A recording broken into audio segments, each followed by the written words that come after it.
Dans le chapitre précédent, nous avons vu comment lister tous nos posts dans la page d'accueil, comme vous voyez ici. Et ici, on clique sur l'un de ces posts, et ben on a sa page de détail. Mais comme vous avez pu le remarquer, on n'a mis aucun style. Ça veut dire on n'a pas de CSS dans notre projet. Alors dans ce chapitre, nous allons nous intéresser sur les fichiers statiques comme JavaScript, CSS et images. Et aussi, nous allons ajouter surtout du CSS à notre application.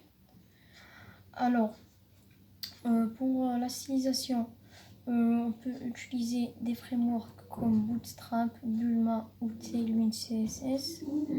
Alors, pour l'exemple pour ce chapitre, moi je vais utiliser Bootstrap parce que c'est le plus populaire. C'est avant d'ajouter le CSS à notre projet. Si vous allez dans la documentation de Django, django.project.com, si on descend en bas à droite ici, on a la dernière version de Django. Alors au moment où j'enregistre la vidéo, la dernière version c'est la version 3.1.1. Elle est sortie il n'y a pas longtemps, et quand nous avons installé Django dans nos projets, on avait installé la version 3.1.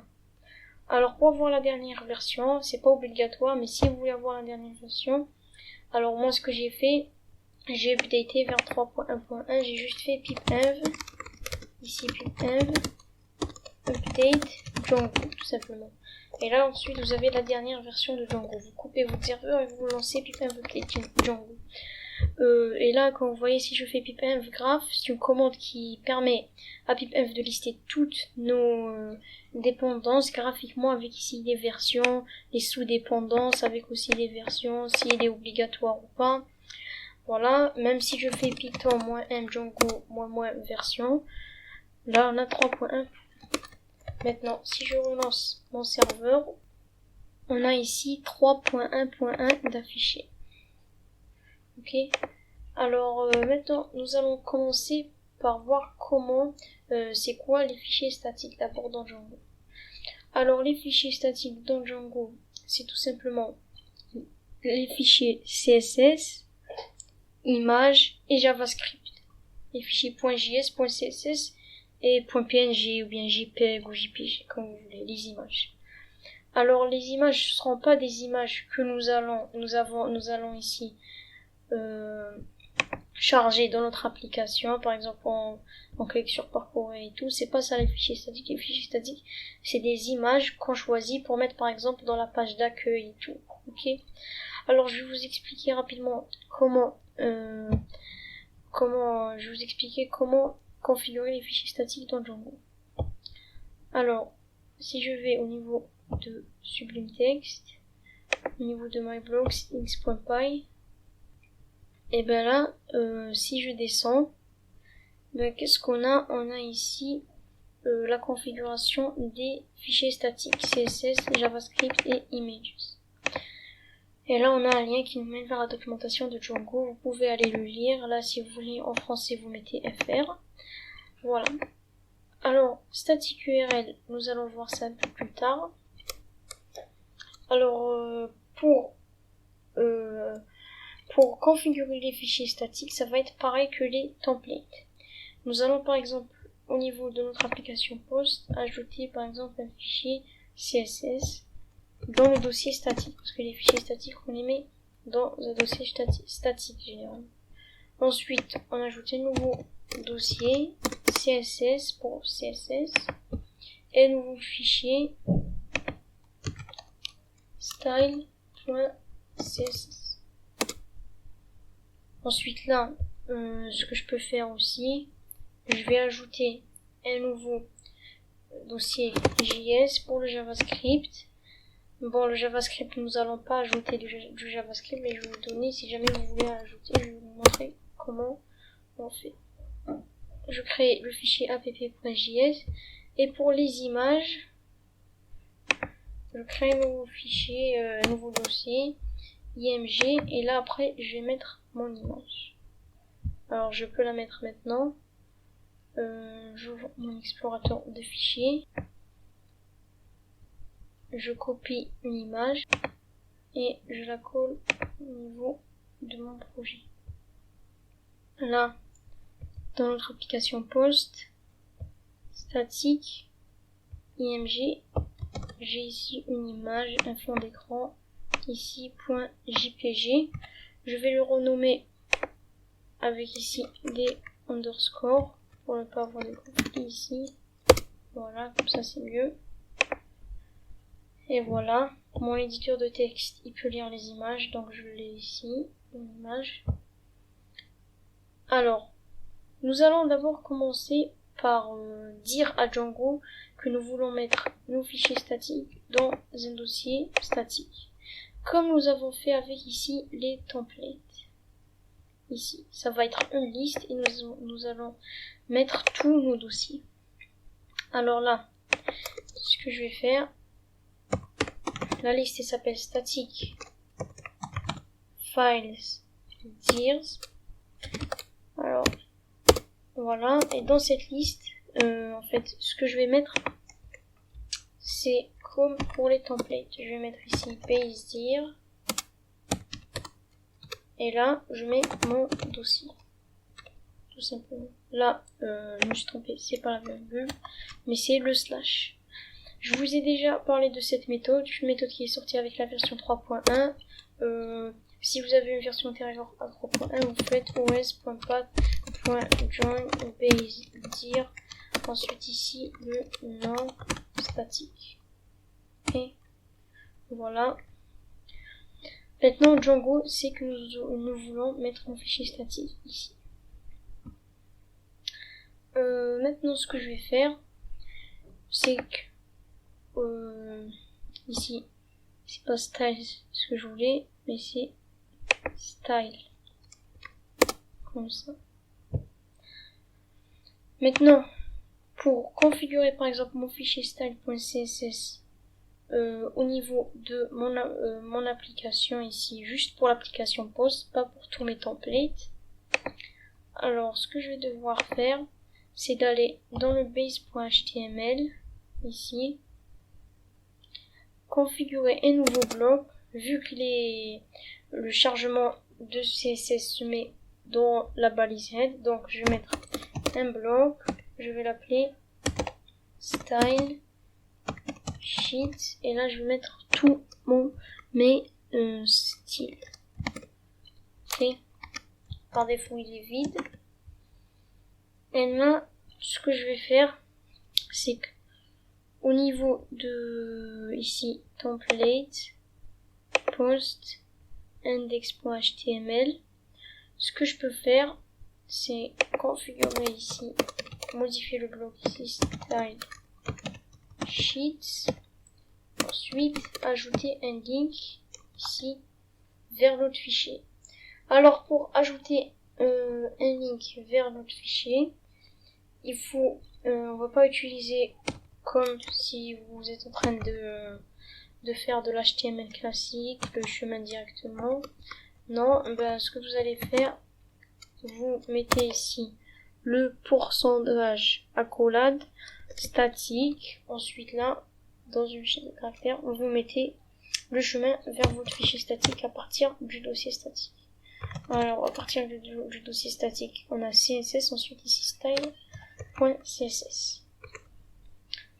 Là, notre fichier ne sera pas chargé, on aura une erreur. Alors voilà, il me dit le bloc dans la ligne 6, il est invalide, statique, parce que il me dit est-ce que vous avez oublié de le charger. Parce que il faut savoir qu'il y a quelques tags dans Django qu'il faut charger. Comme par exemple ici le tag statique.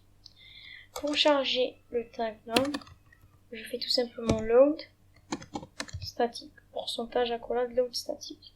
Et c'est très important de le mettre après extend, parce que sinon on a une erreur. Alors si je le mets avant extend, regardez. Voilà, il me dit extend must be the first tag in the template. Ça veut dire que extend doit être le premier tag dans le template. Là, je vais le mettre après extend. Et voilà, ça marche. Pour vous le prouver, je vais mettre un background rouge. Alors ici, je mets body background color rouge. On va loader ma page. Et voilà, ça marche, on a un background color rouge. Là, si je vais au niveau de mon serveur, on voit toutes les requêtes vers ici style.css. Maintenant, je vais enlever d'ailleurs ce background, je vais le laisser pour le moment, après je vais l'enlever. Maintenant, pour charger du JavaScript, alors avant de charger du JavaScript, il faut savoir que cette méthode, c'est pas une très très bonne méthode. Pourquoi? Parce que vous devez charger 2 fois ce style.css. Par exemple, au niveau de show.html, vous devez encore copier et coller. Et le copier et coller plusieurs fois en programmation, c'est pas l'idéal.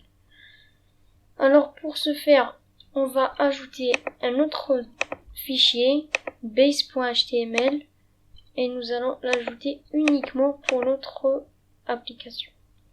Donc je fais la même chose, je fais new folder, layouts. Ensuite, ici, je vais créer un nouveau fichier, base.html, et c'est dans ce fichier va hériter de l'autre base.html qui est juste ici. Alors ce fichier là de notre application va hériter du base parent. Alors là, ce que je vais faire, je fais la même chose, extends la layouts base.html. Voilà. Maintenant, pour le bloc style sheet, ce que je peux faire, c'est définir le bloc style sheet et là copier ça et le mettre là. Comme ça, tous nos templates de notre application hériteront de ce base.html et ce fichier CSS sera chargé pour tous nos fichiers. Ok. Là maintenant, je peux enlever ça. Et là, au lieu d'hériter de layout base.html, j'hérite ici de post layout base.html. Et là, vous allez voir que ça va marcher.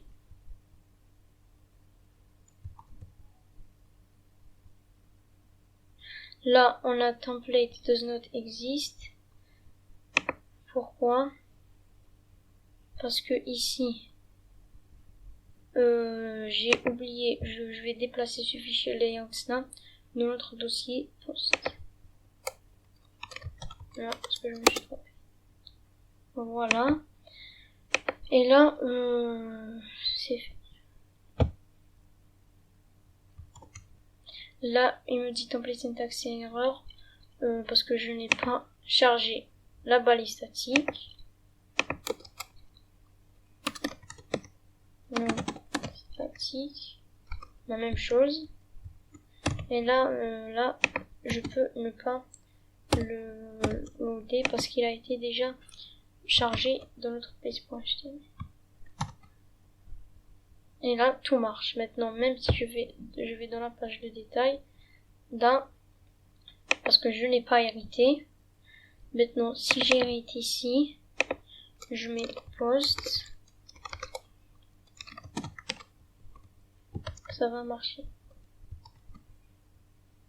Regardez bien, et voilà, tout marche. Maintenant, je vais enlever ça, parce que c'est pas ce qu'on va mettre. C'était juste pour le test. Je vais enlever ce background color. Maintenant, je vais vous montrer comment charger des fichiers JavaScript. Alors, pour cela, on va faire la même chose. Alors, au niveau de notre base.html, ici, je peux ajouter un bloc JavaScript.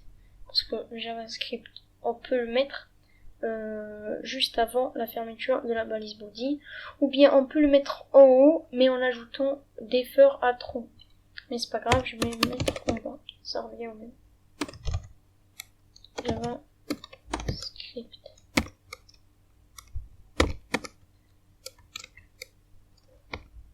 Voilà. Je mets bloc JavaScript ici. Et là, puisqu'il hérite, donc là on a accès à ce bloc JavaScript. Et là, je vais le charger, je vais mettre script. Je connaissais c'était JavaScript. Et là je mets src, source. Et là, c'est la même chose. Statique. Et là, je vais dans le dossier JS. app.js.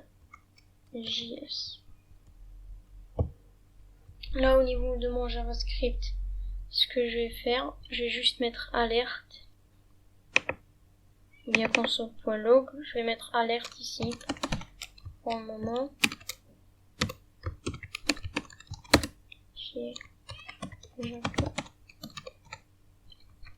Script. Voilà. Voilà, le JavaScript a été chargé. La preuve, on a notre boîte d'alerte fichier JavaScript. Ok. Là, pour notre exemple, on va pas utiliser de JavaScript du tout. Pour le moment, on va utiliser juste du CSS. Là, donc ce qui fait que je vais le supprimer.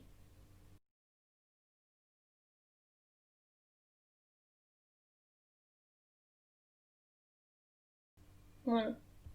Maintenant, pour les images, par exemple dans index.html, juste avant le message, j'ai envie de charger une image. Je fais img, src, statique, et là, je mets img. Là, pourquoi ne pas renommer un nom plus simple?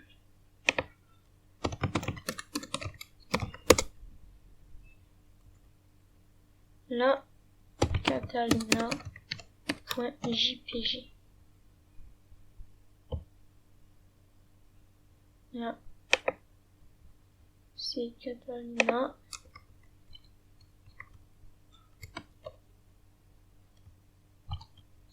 Là, il me dit que vous n'avez pas chargé le bloc statique. Pourquoi il me le dit? Parce que ici, il y a des moments là où on doit le charger non seulement dans notre base.html, mais on doit le charger une deuxième fois quand on upload des images. Ici, je fais load statique. Et voilà, on a notre image. Là, je vais l'enlever parce que je n'ai pas besoin. C'était juste pour vous montrer si jamais vous en avez besoin. Là, j'enlève ça parce qu'on n'utilise plus d'image. Et je vais supprimer mon dossier IMG. On va laisser juste le CSS. Maintenant, nous allons passer à la stylisation. Alors, pour la stylisation, comme je vous ai dit, je vais utiliser moi le Bootstrap, mais aussi je vais ajouter quelques lignes de CSS dans mon fichier. Je vous ai dit, je vais utiliser Bootstrap parce qu'il est plus populaire. Alors là, je peux fermer ça. Pour utiliser Bootstrap, avant d'utiliser Bootstrap, je vais juste, moi, ajouter une police personnalisée parce que celle-là, elle est assez moche. Alors, pour ajouter une police, je préfère utiliser Google Fonts parce qu'il y a plein de polices avec toutes les langues. Là, j'ai des polices en arabe, en français. Ici, vous pouvez choisir la langue que vous voulez. Moi, j'ai mis tout par défaut. Alors, fonts.google.com et voilà. Moi, j'ai choisi la police Roboto. Alors, vous cliquez sur votre police. Vous choisissez le style. Voilà. Moi, je vais prendre celle-là. Je mets Select this style. Et là, si je vais dans Embed, là, pour l'importer au niveau de mon fichier CSS, il suffit juste de copier ce code. Voilà. Alors, après, si vous utilisez beaucoup le CSS et vous êtes des professionnels en CSS, vous pouvez utiliser des processeurs comme le SAS. Ok. Alors, moi, je vais utiliser le CSS classique. Je vais coller ça, pas dans mon fichier style.css ici, parce que moi, je le veux pour tout mon projet. Donc, ce que je vais faire, c'est très simple. Je vais ajouter ici, au niveau de mon projet, ici, je vais ajouter un fichier statique global pour toute l'application.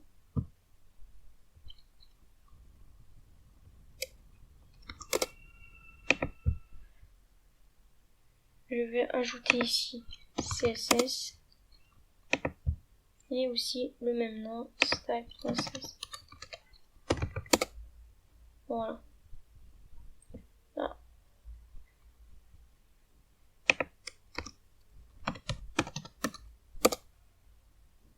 Voilà. Là, je vais coller mon import de ma police. Et là, ce que je vais faire, c'est que je vais juste la configurer, le linker dans mon base.html. Alors, juste avant le bloc style sheet, je vais linker ici. Ici, je vais charger ma balise statique, mon tag statique. Et là, je mets statique CSS tag.css. Voilà. Maintenant, au niveau de style.css, je peux ajouter ici HTML body pour utiliser ma police d'écriture. Ensuite, là, je copie là, font familier ici. Au niveau de Roboto, voilà.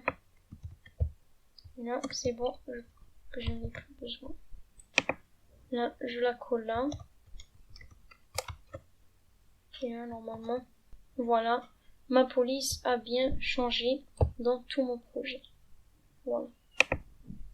Là, tout marche. La deuxième chose à faire, c'est d'ajouter tout simplement du CSS. Alors, c'est d'ajouter Bootstrap plutôt.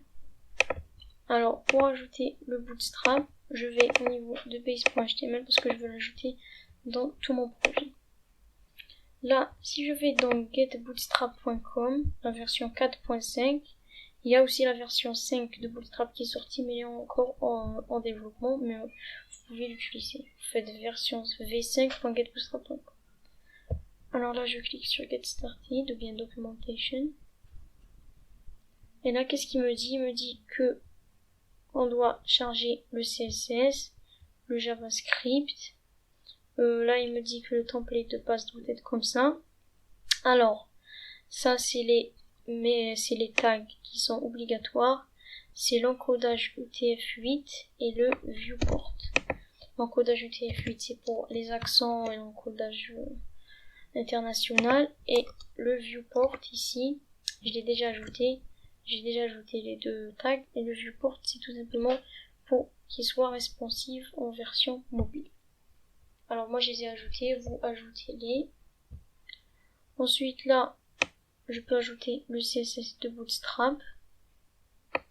Voilà, en premier, avant tous nos CSS. Juste ici. Là, si j'actualise, vous avez vu qu'il y a quelques changements.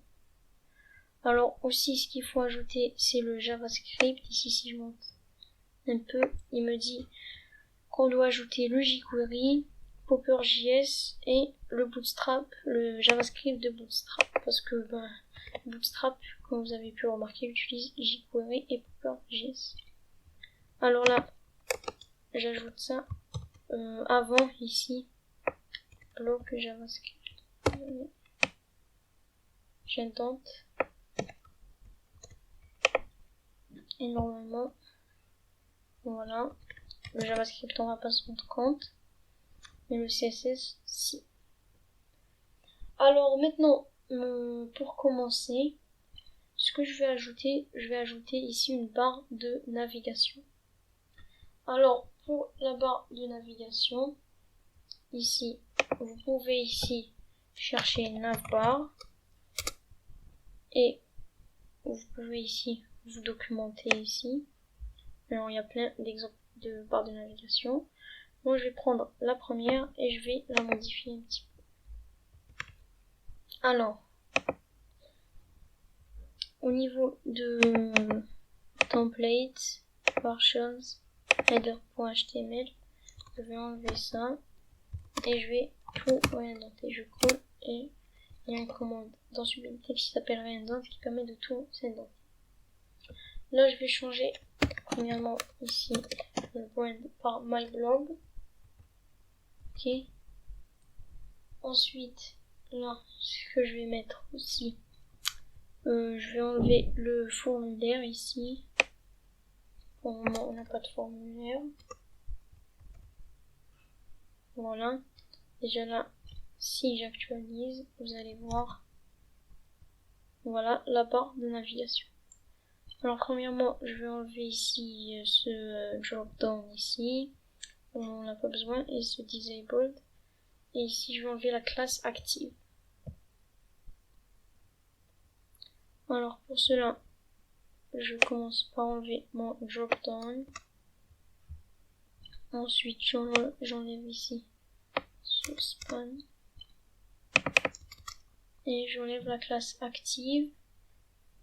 Voilà.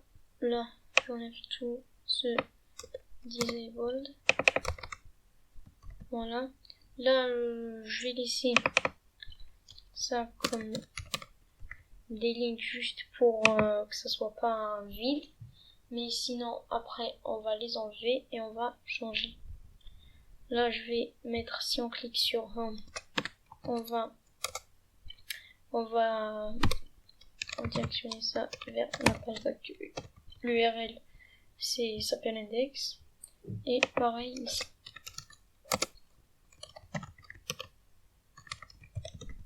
Voilà. Maintenant, si j'actualise, là, on a ici une erreur syntaxique. Et oui, c'est que je n'ai pas mis ça entre quotes. Voilà. Là, on a tous nos liens. Si je clique là, la page d'accueil. Si je clique là, la page d'accueil. Maintenant, je vais commencer par mettre tous ces trois liens à droite parce que je trouve que c'est plus joli. Pour cela, je mets ici margin left auto view the right pour qu'il me pousse vers la droite. Là, ça va être un margin automatique et là, c'est vers la droite. La deuxième chose, c'est que pour avoir un petit peu d'espace par là et par là, on doit entourer le tout par une div class container. Là, je fais div.container et tout est auto-complété. Là, je mets mon tout ici et voilà. Là, j'actualise et on a notre petit espace. Ce qui est bien avec Bootstrap, c'est que tout est responsive. Là, si on est sur un écran assez petit, on a cette icône hamburger. Si on clique, on a notre menu. Là, si vous voulez avoir la version mobile, on peut. Je fais CTRL-SHIFT-M si vous êtes sur Firefox. Sinon, si vous êtes normalement sur navigateur basé sur Chromium, alors vous faites CTRL-SHIFT-C pour inspecter, ou bien, voilà, je pense que c'est ça. CTRL-SHIFT-C pour inspecter. Ensuite, vous cliquez normalement une icône là qui permet d'avoir tout au mobile. Alors ça, je trouve que c'est très pratique. Là, vous pouvez changer la taille. iPad, iPhone 6, iPhone X, vous pouvez modifier la distance. Ok. Ce que je vais faire aussi, c'est que je vais changer la couleur de cette barre de navigation. Pour cela, je vais pas utiliser une couleur de Bootstrap. Je vais juste utiliser, ici je vais mettre la barre dark pour que les liens soit en blanc. Voilà, les liens soit ils vont être en blanc. Et là je vais mettre un background assez spécial. Là j'enlève le background de light. Voilà. Et là pour ajouter ma couleur, ce que je vais faire, je vais dans le style.css. Ici, attendez. Nouvelle statique CSS style.css. Voilà. Et là, ce que je vais faire, c'est que je mets point navbar pour viser la barre de navigation.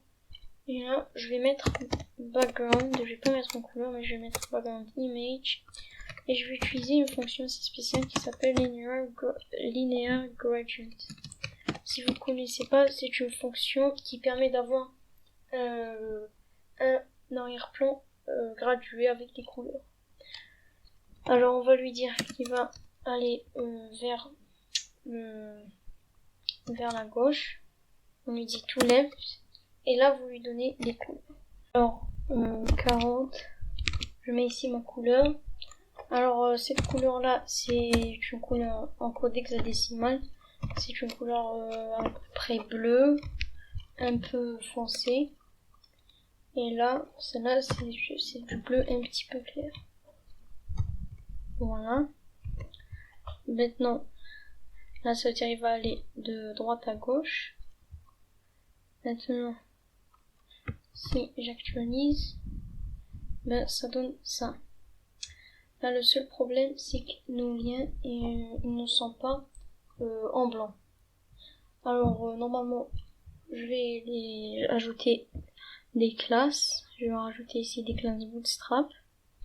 Alors ici je vais commencer par mettre ici un curseur là, un curseur là, là et là, et j'ajoute la classe text white pour que ça soit ici blanc.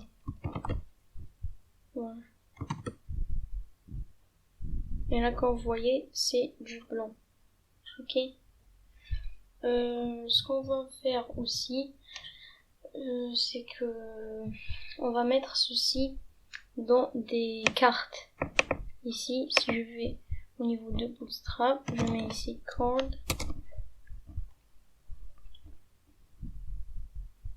Vous avez plein d'exemples de cartes ici. Comme vous voyez, vous avez plein de cartes. Alors moi, je vais prendre cette carte. Attendez 2 secondes.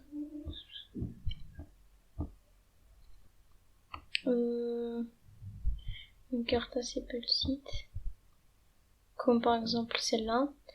Bon, je vais aller ici dans mon index.html. Ici, juste avant les cartes, pour ne pas que ça soit collé, je vais juste ajouter un petit peu de margin. Et aussi, pourquoi pas, ici, où est-ce qu'il est? Ici, on va juste ajouter ici, c'était dark. Et là, je vais juste ajouter un margin top de margin bottom, je veux dire, de 4 à peu près. Et on va aussi ajouter un petit peu d'ombre. Ici, shadow, nous allons mettre ici large. Voilà, à peu près comme ça. Ici, peut-être que je vais un petit peu mettre shadow ici medium. Comme ça, c'est mieux. Et voilà. Maintenant, ce que je vais faire, je vais mettre d'abord mon body dans un container. Ok. Alors là, je vais mettre dans un container. Niveau 2, ici, oui, c'est ça. Base.html. Là, je vais donner la classe container. Voilà. Voilà. Ensuite, là, je vais m'occuper de mes cartes. Niveau de index.html. Niveau de mes posts index.html. Et là, je vais mettre pour post, je vais mettre ici une carte normale. Là, je vais mettre une div point carte card pour que ce soit une carte. Voilà. Je vais aussi ajouter le carte body, c'est-à-dire si je mettais carte body, et ici c'est body, et là je vais mettre un H5, et là ça va être le carte title.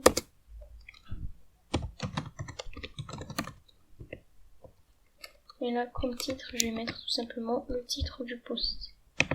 Là, post.title.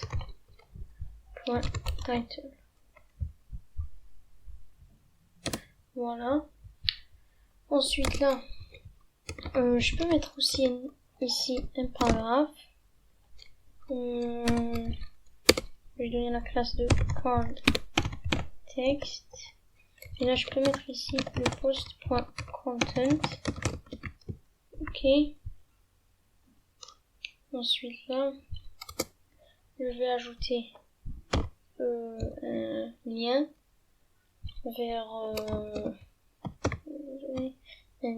vers sa page de détail. Donc là, je mets URL post show et là, je lui passe le post.id. Ok. Et là, je lui donne la classe. Pourquoi pas, on va mettre un bouton primary pour que ça soit bleu. Et là, je vais mettre learn more. Bien directement more.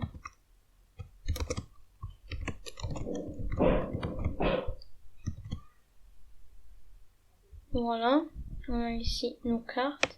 Maintenant, nous allons bien positionner toutes nos cartes. Voilà. Alors pour cela, nous allons utiliser les colonnes. Alors si je cherche colonnes ici, voilà, grid system. Là, vous pouvez lire. Alors moi, ce que je vais faire, c'est que je vais mettre d'abord pour le moment, je vais enlever ce truc là, juste pour le moment, mais après on va le rendre. Voilà, ça donne ça. Alors, nous allons, premièrement, au lieu de mettre ici un UL, ce que je vais mettre un div, et ici je vais lui donner la classe de row.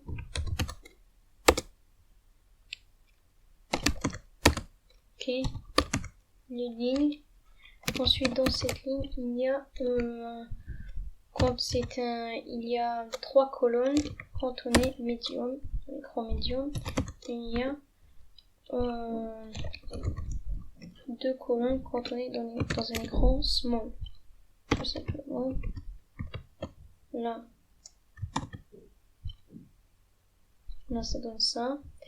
Maintenant, nous allons mettre toutes nos cartes dans des colonnes. Ok. Alors, pour ce faire, je peux ici entourer ma carte. Attendez, je vais entourer ma carte de la classe, ici une div de classe colonne. Et là, pas besoin de réinventer. On va le faire manuellement. Voilà. Et voilà, comme ça, on a de l'espace. On va aussi ajouter un margin ici, bottom de 3. Ok. Pour que ça colle pas. Margin bottom de 3. Aussi, qu'est-ce qu'on va faire? On va ajouter de l'ombre. Medium ici. Et je pense... Voilà, ça donne ça. Maintenant, nous allons nous occuper de ces boutons-là. Ok. Alors, pour changer la couleur de ces boutons, pour les mettre comme notre navbar, pour que ce soit assez joli, on va aller écraser la classe btn primary. On va ajouter, on va la modifier, on va l'écraser en fait, pas écraser complètement. Et là, je vais ajouter la même chose, un background image ici de linear gradient, que ce soit gradué. Là, on va mettre to left, les mêmes couleurs.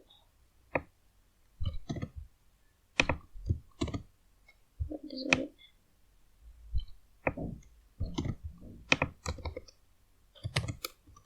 Voilà. Et là, si j'actualise, on a un petit problème. Les bordures, ici on va mettre border none pour que ça soit plus petit et sans bordure.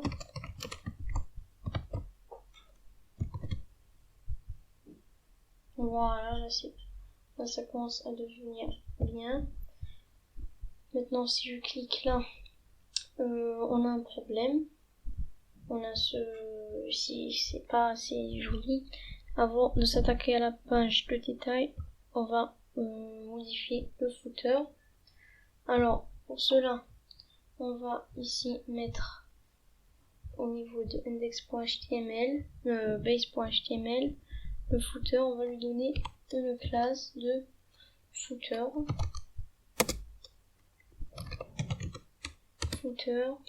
On va donner un padding de 3 et un margin top de 5, qui est assez.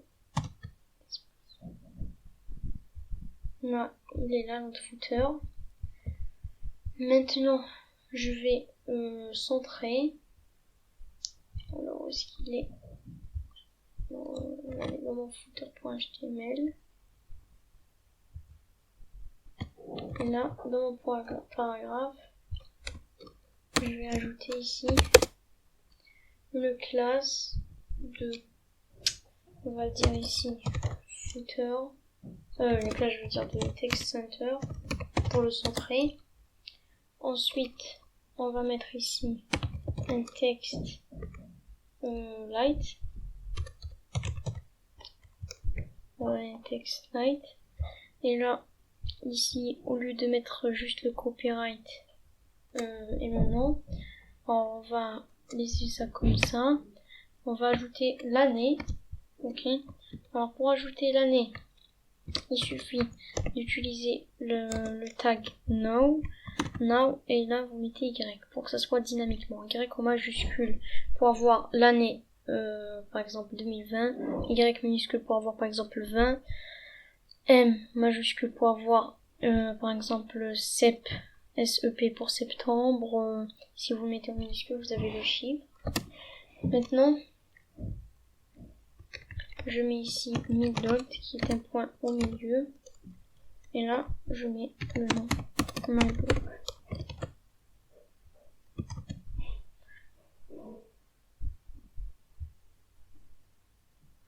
Alors là, il n'apparaît pas parce qu'on l'a vu, on l'a mis en blanc. Alors pour cela, je dois mettre au niveau de style.css un background dans mon footer. Pour cela, je vais utiliser la même chose. Sauf que là, pour changer un peu, on va le mettre vers la droite. Et voilà, on a bien notre footer qui est assez joli. Maintenant, si je vais aller modifier le texte, par exemple, si je vais aller ajouter un nouveau post, je vais vous montrer juste quelque chose rapidement. Je vais ajouter un nouveau post. SQL myblog. On va modifier avec du code SQL. Là, si je fais insert cet endroit-là, to post, là, je vais mettre un texte assez long. Je vais mettre du lorem ipsum. Pour cela là, ce que je peux faire, c'est que je peux faire lorem je copie tout ce texte là. Et voilà. Là, j'utilise l'orem.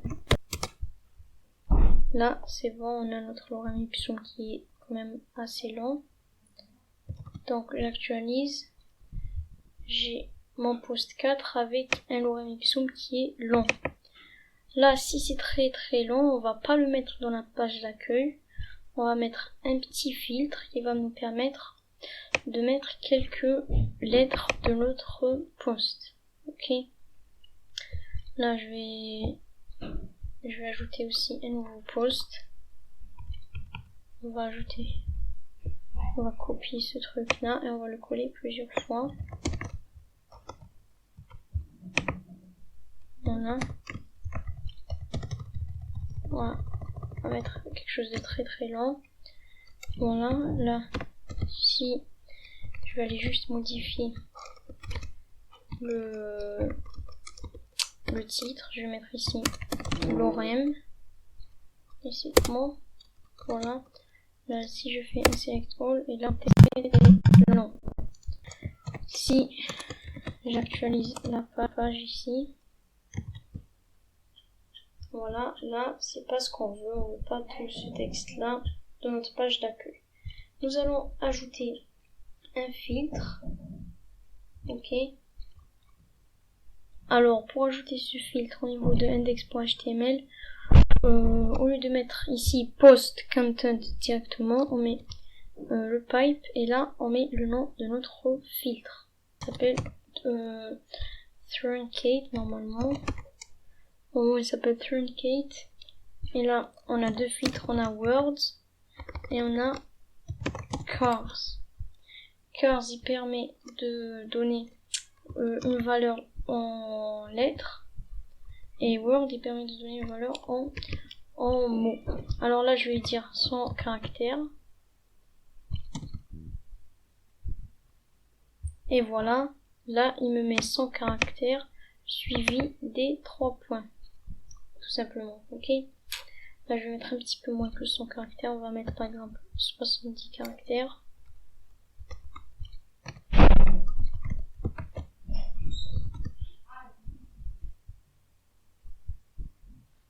Voilà.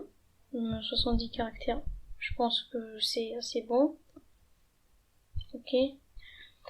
Maintenant, ici, si je vais cliquer normalement sur More, là, on doit avoir quelque chose de plus joli que ça. Ok.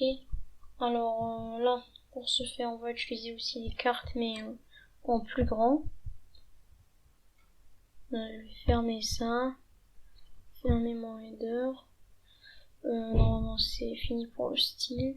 Footer, c'est fini. B, c'est fini. Là, il nous manque plus que show.html. Là, ce que je vais faire, c'est qu'au niveau de mon body,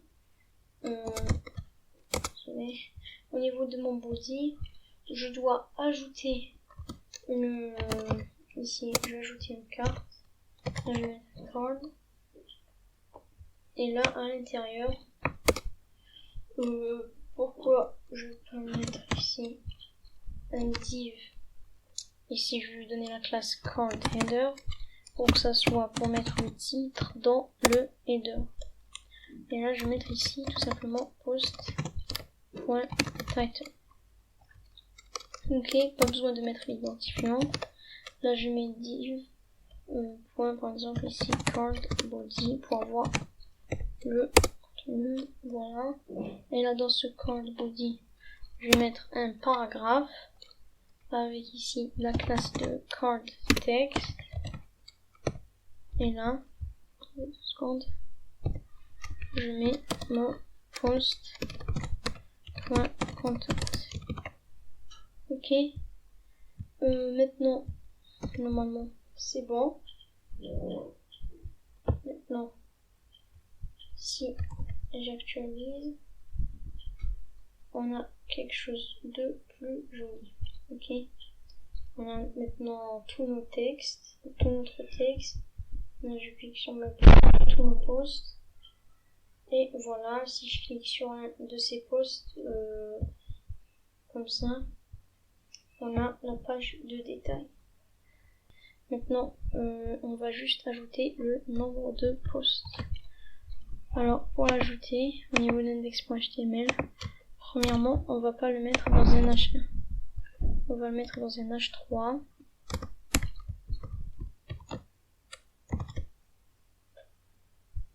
Voilà, là, 6 posts.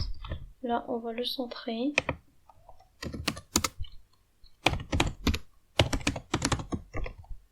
On va le centrer et on va enlever normalement. Voilà.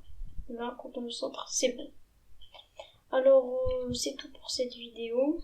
Alors, dans cette vidéo, nous avons vu comment charger vos fichiers statiques. On a un petit peu personnalisé notre application. Là, elle est assez jolie. Et moi, je vous dis à la prochaine pour le prochain chapitre.